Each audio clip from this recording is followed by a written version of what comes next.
ரவசத்தில் உருகிடும் அடியார் உள்ளம் வடதிசையின் திருவரங்கநாதனே நரசிம்மா வடதிசையின் திருவரங்கநாதனே நரசிம்மா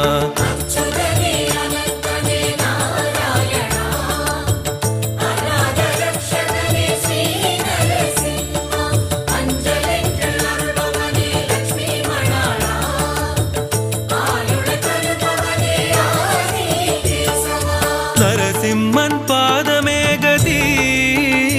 அவன் நாமம் சொன்னால் மாறும் விதி பூவரச மங்களத்தில் சரணாகதி அடைந்தவர்க்கு வாழ்வினிலே வரும் நிம்மதி